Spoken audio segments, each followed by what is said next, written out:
ಸ್ವತಃ ಮುಖ್ಯಮಂತ್ರಿಗಳು ಹೇಳಿದ್ದಾರೆ, ಒಂದು ಬ್ಯಾನರ್ ಕಟ್ಟುವಂತ ಸಣ್ಣ ಜಗಳನ ಹ್ಯಾಂಡಲ್ ಮಾಡಕ್ಕೆ ಯೋಗ್ಯತೆ ಇಲ್ಲ ನಿಮಗೆ ಅಂತ ಹೇಳಿದ್ದಾರೆ. ಒಂದು ರೀತಿ ಪೊಲೀಸರ ಇಲಾಖೆಯನ್ನೇ ಬೆತ್ತಲ್ ಮಾಡಿಬಿಟ್ಟಿದ್ದಾರೆ. ಅವತ್ತು ನಾನು ನೋಡಿದೆ, ಮಾರನೇ ದಿನ ಪರಮೇಶ್ವರ್ ಅವರು ಇದ್ರಂತೆ ಆ ಸಭೆಯಲ್ಲಿ. ಅವತ್ತು ಮಾಧ್ಯಮದಲ್ಲಿ ಆಚೆ ಬಂದಿದ್ದು ಪೊಲೀಸ್ ಇಲಾಖೆಗೆ ಮುಖ್ಯಮಂತ್ರಿಗಳ ಒಂದು ಮಾತೇನು ಹೇಳಿದ್ರು, ಅದು ಪೊಲೀಸ್ ಇಲಾಖೆಯನ್ನ ಒಂಥರ ಬೆತ್ತಲೆ ಮಾಡಿದ್ರು. ಅಂದ್ರೆ ನಿಮ್ಗೆ ಬ್ಯಾನರ್ ಕಟ್ಟಕ್ಕೆ ಅದನ್ನ ತಡೆಯಕ್ಕೆ ಹೋಗ್ತಾ ಇಲ್ಲ, ಅಲ್ಲ ಅದನ್ನ ಕಂಟ್ರೋಲ್ ಮಾಡಕ್ಕೆ ಹೋಗ್ತಾ ಇಲ್ಲ ಅಂತ ಹೇಳಿದ್ರು. ಒಂದು ಮುಖ್ಯಮಂತ್ರಿಗಳೇ ಒಪ್ಕೊಂಡಿದ್ದಾರೆ, ಅಂದ್ರೆ ನಾಲಾಯಕ ಆಗಿದೆ ಪೊಲೀಸ್ ಇಲಾಖೆ ಅಂತ ಹೇಳಿ ಅದನ್ನು ಹೇಳಿದ್ದಾರೆ. ಪೊಲೀಸರೇ ಕಳ್ಳರಾಗ್ಬಿಟ್ಟಿದಾರಲ್ಲಪ್ಪ ಅಂತ ಹೇಳಿದ್ದಾರೆ, ಅದನ್ನು ಬಂದಿದೆ ಪತ್ರಿಕೆಯಲ್ಲಿ. ಯಾರು ಹೇಳಿರೋದು? ಈ ರಾಜ್ಯದ ಘನವೆತ್ತ ಮುಖ್ಯಮಂತ್ರಿಗಳು. ಯಾರು ಈ ರಾಜ್ಯವನ್ನ ಕಾಪಾಡಬೇಕಾಗಿತ್ತು, ಆ ಕಾಪಾಡುವಂತ ಆ ದಂಡ ಇರುವಂತ ದಂಡನಾಯಕ ಅವ್ರ ಬಾಯಲ್ಲೇ ಬಂದಿದೆ ಈ ಪೊಲೀಸ್ ಇಲಾಖೆ ನಾಲಾಯಕ್ ಅಂತ ಹೇಳ್ಬಿಟ್ಟು. ಅಧ್ಯಕ್ಷರು, ಒಂದೇ ಒಂದು ವರ್ಡ್ ನಾನು ಹೇಳ್ತೀನಿ ನಿಮ್ಗೆ. ಜನಾರ್ದನ್ ರೆಡ್ಡಿ ಮನೆ ಮೇಲೆ ದಾಳಿ ಆಯಿತು. ಜನಾರ್ದನ್ ರೆಡ್ಡಿ ಮನೆ ಮುಂದೆ ಹೇಳಿಕೆ, ಮಾಧ್ಯಮದ ಹೇಳಿಕೆ ಬಂದಿರೋದು, ಎಲ್ಲ ಎಲೆಕ್ಟ್ರಾನಿಕ್ ಮೀಡಿಯಾದಲ್ಲಿದೆ. ನನ್ನ ಹತ್ರ ವಿಡಿಯೋನು ಇದೆ, ಕೊಡ್ತೀನಿ ಬೇಕಾದ್ರೆ ನಿಮ್ಗೆ ಕೇಳಿದೆ. ಭರತ್ ರೆಡ್ಡಿ ಹೇಳಿಕೆ ಮಾಧ್ಯಮದವರಿಗೆ, ಕೊಲ್ಲಲು ಸಾವಿರಾರು ದಾರಿಗಳಿವೆ. ಒಬ್ಬ ಶಾಸಕರು ಹೇಳಿರೋದು, ಕೊಲ್ಲಲು ಸಾವಿರ ದಾರಿಗಳಿವೆ. ಇಲ್ಲಿಗೆ ಬಂದು ಏನೂ ಮಾಡಬೇಕಾಗಿಲ್ಲ. ವಾಲ್ಮೀಕಿ ಅಜ್ಜನ ಕಾರ್ಯಕ್ರಮ ಇಲ್ಲದಿದ್ದರೆ ಅವರ ಮನೆಯನ್ನು ಸುಟ್ಟು ಹಾಕುತ್ತಿದ್ದೆ. ಇಲ್ಲಿ 5-6 ಸಾವಿರ ಜನ ನನ್ನವರು ಬಂದಿದ್ದಾರೆ. ನಾನು ಅಂದುಕೊಂಡರೆ 5 ನಿಮಿಷದಲ್ಲಿ ಬಳ್ಳಾರಿಯನ್ನ ಭಸ್ಮ ಮಾಡಬಲ್ಲೆ. ಇದು ಬಂದಿರೋದು. ನಾನೇನ ಸುಳ್ಳು ಹೇಳ್ತೀನಿ ಅಂದ್ರೆ ನೋಡಿ, ಆಡಿಯೋ ಇದೆ, ಹಾಕಿ ತೋರಿಸಿ. ತಪ್ಪಿದ್ರೆ ನನ್ನ ಮೇಲೆ, ಮೊನ್ನೆನೂ ಹೇಳಿದ್ದೀನಿ, ತಪ್ಪಿದ್ರೆ ನನ್ನ ಮೇಲೆ ಕ್ರಮ ತೆಗೆದುಕೊಳ್ಬೇಕಾದ್ರೆ. ವಿಡಿಯೋ ನಡೆದಂತ ಘಟನೆ, ಅವ್ರು ಕೊಟ್ಟಿರೋ ಹೇಳಿಕೆ ಬೇಕಾದ್ರೆ ಇದು ಫೋರೆನ್ಸಿಕ್ ಕಳಿಸಿ ಬೇಕಾದ್ರೆ. ಅಂದ್ರೆ ಇವರು ಚುನಾಯಿತ ಪ್ರತಿನಿಧಿನೋ ಏನ್ ಭಯೋತ್ಪಾದಕರೋನೋ? ಈ ಕಾಯ್ದೆ ಬೇರೆ ಇನ್ನೂ ಸೈನ್ ಆಗಿಲ್ಲ. ಸ್ಟೇಟ್ಮೆಂಟ್ ಹೇಳಿರೋದು ಇಲ್ಲೇ ಇದೆ, ನಾನು ಕೊಟ್ಟಿದ್ದೀನಿ. ಗೃಹ ಸಚಿವರು ಹೇಳಿ, ಅದನ್ನ ಸುಳ್ಳು ಅಂತ ಹೇಳಿದ್ರೆ ನಾನು ಇಲ್ಲೇ ಕ್ಷಮಾಪಣೆ ಕೇಳ್ಬಿಡ್ತೀನಿ, ಬೇಕಾದ್ರೆ ಸದನದಲ್ಲೇ ನಾನು ಕ್ಷಮಾಪಣೆ ಕೇಳ್ತೀನಿ. ಒಬ್ಬ ಚುನಾಯಿತ ಪ್ರತಿನಿಧಿ ಈ ತರ ಭೂಗತ ಲೋಕದ ವ್ಯಕ್ತಿಗಳು ಮಾತಾಡೋ ತರ ಮಾತಾಡಿದ್ರೆ ಕಾನೂನು ಸುವ್ಯವಸ್ಥೆ ಇದೆಯಾ ಅಂತ. ನಮ್ಮ ಇವರು ಡಿ.ಕೆ. ಶಿವಕುಮಾರ್ ಅವರು ಅಲ್ಲೋಗಿ ಹೇಳ್ತಾರೆ, ನಾನು ಪೂರ್ತಿ ನಿನ್ಗೆ ಬೆಂಬಲ ಇದ್ದೀನಿ ಅಂತ. ಯಾರಿಗೆ? ಇವ್ರಿಗೆ. ಬಳ್ಳಾರಿನ ನಾನು 5 ನಿಮಿಷದಲ್ಲಿ ಸುಟ್ಟಾಕ್ತೀನಿ ಅನ್ನೋರಿಗೆ ನಮ್ಮ ಡಿ.ಕೆ. ಶಿವಕುಮಾರ್ ಅವರು ಹೋಗಿ ನಿನ್ಗೆ ಪೂರ್ತಿ ಬೆಂಬಲ ಅಂತಾರೆ. ಏನ್ ಸರ್ಕಾರ ಅಂತಾರೆ ಇದನ್ನ? ಸರ್ಕಾರದ ನಡೆನಾ? ಮಂತ್ರಿಗಳಾಗಿ ಬೇರೆ ಬೇರೆ ಸಂದರ್ಭದಲ್ಲಿ ಬೇರೆ ಬೇರೆಯವ್ರು ಮಾತಾಡ್ತಾರೆ, ಬೇರೆ ಬೇರೆ ಆದಿ ಬೀದಿಗಳಲ್ಲಿ ಮಾತಾಡಿದ್ದಾರೆ.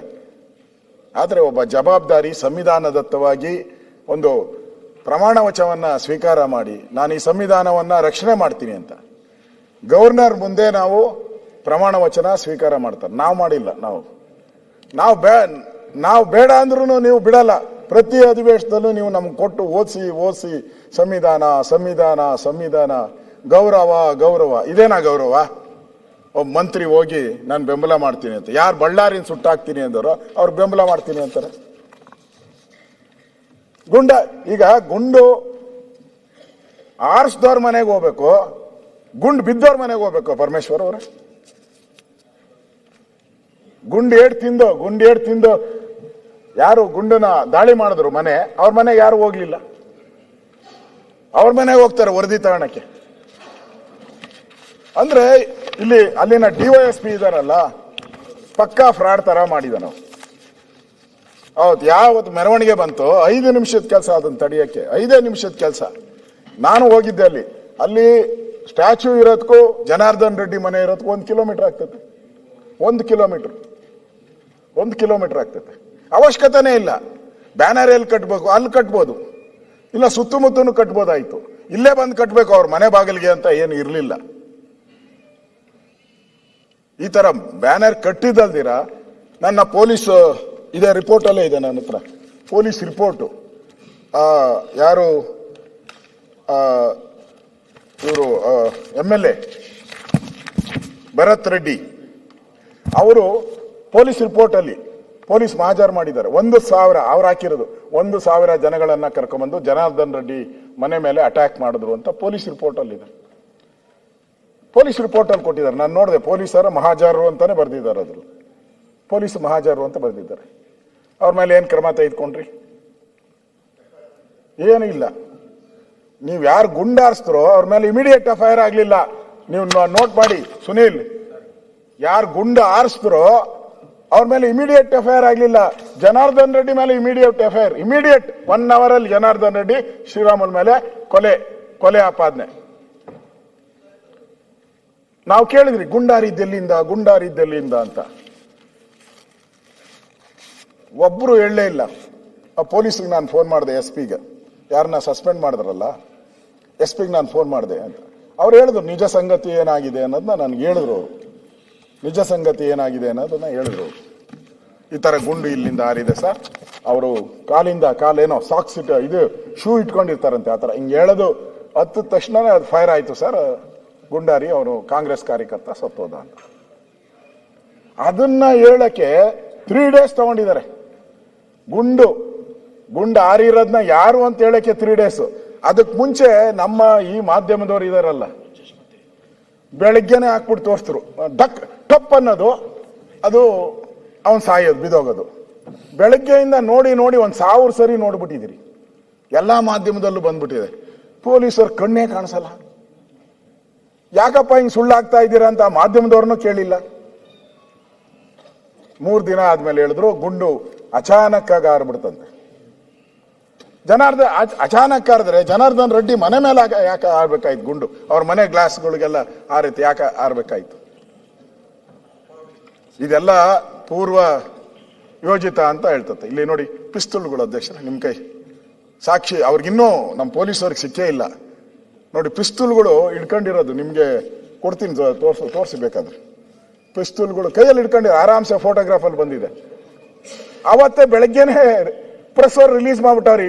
ಗುಂಡು ಪಿಸ್ತೂಲ್ ಹಿಂಗ್ ಹೊಡಿತಾರೆ, ಟಪ ಈ ದೀಪಾವಳಿಯಲ್ಲಿ ಹೊಡಿತಾರಲ್ಲ, ಆ ದೀಪಾವಳಿ ಪಟಾಕಿನ ಹಂಗೆ ಹೊಡೆದ್ಬಿಟ್ಟಿದ್ದಾರೆ. ಮಕ್ಳು ಹೊಡೆಯೋ ತರ ಪಟಾಕಿ ಹೊಡೆದಿದ್ದಾರೆ. ಅದರಿಂದ ಅಧ್ಯಕ್ಷರೇ, ನಾನು ಸುನೀಲ್ ಮಾತಾಡ್ತಾ ಇದ್ದಾರೆ, ಹೆಚ್ಚಿಗೆ ತಗೊಳಕ್ ಹೋಗಲ್ಲ. ತಿರ್ಗಾ ನೆನ್ನೆ ಎಲ್ಲ ನನ್ ಕಾಟ ಕೊಟ್ಟಿದ್ದಾರೆ.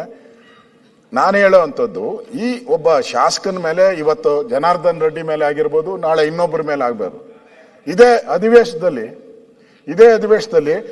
ಅವರು ಈ ಕಡೆ ಬಂದು ನಾವು ಆ ಕಡೆ ಬಂದಾಗ ಇದೇ ರೀತಿ ಅವ್ರಿಗೇನ ಆದಾಗ ಅವ್ರು ಯಾವ ರೀತಿ ಪ್ರತಿಕ್ರಿಯೆ ಮಾಡ್ತಾರೆ?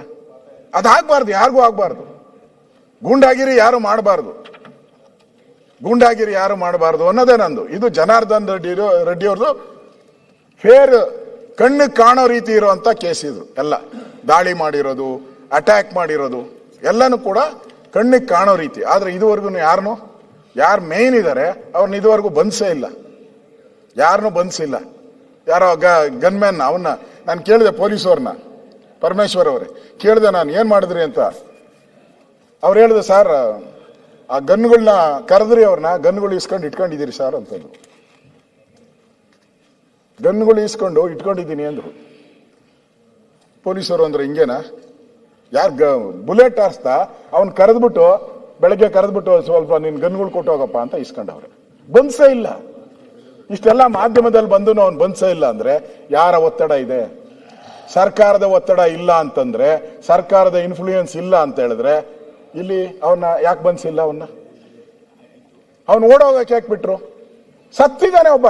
ಮರ್ಡರ್ ಕೇಸ್ ಇದು, ಏನೋ ಗಲಾಟೆ ಕೇಸ್ ಅಲ್ಲ, murder case. Very very serious.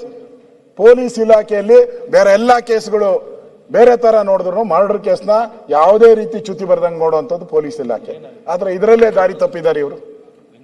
ಅದರಿಂದ ಅಧ್ಯಕ್ಷರೇ, ಈ ಜನಾರ್ದನ್ ರೆಡ್ಡಿ ಅವರ ಮೇಲೆ ಆಗಿರುವಂತ ಹಲ್ಲೆ ಇದೆಯಲ್ಲ, ಇದು ಸರಿಯಾದಂತ ದಾರಿಯಲ್ಲಿ ಹೋಗ್ತಾ ಇಲ್ಲ, ದಾರಿ ತಪ್ತಾ ಇದೆ. ಯಾರು ಅಪರಾಧಿ ಇದನ್ನ ಅವ್ನು ಶಿಕ್ಷೆ ಆಗ್ಬೇಕು ಅನ್ನೋದು ನಂದು ಉದ್ದೇಶ ಅಷ್ಟೇ. ನಿರ್ಭೀತ, ನಿಷ್ಪಕ್ಷಪಾತ, ವಿಶ್ವಾಸಾರ್ಹ ಸುದ್ದಿಗಳಿಗೆ ಮತ್ತೊಂದು ಹೆಸರಾಗಿರುವಂತ News18 ಕನ್ನಡ ಈಗ ಆಪ್ನಲ್ಲೂ ಲಭ್ಯವಿದೆ. ದಯವಿಟ್ಟು ಇಲ್ಲಿರುವಂತ QR ಕೋಡ್ ಸ್ಕ್ಯಾನ್ ಮಾಡಿಕೊಂಡು ಆಪ್ ಡೌನ್ಲೋಡ್ ಮಾಡೋದಕ್ಕೆ ಮರಿಬೇಡಿ. ನಿಮ್ಮ ಬೆಂಬಲ ಹೀಗೆ ಸದಾ ನಮ್ಮೊಂದಿಗಿರಲಿ. ಧನ್ಯವಾದ.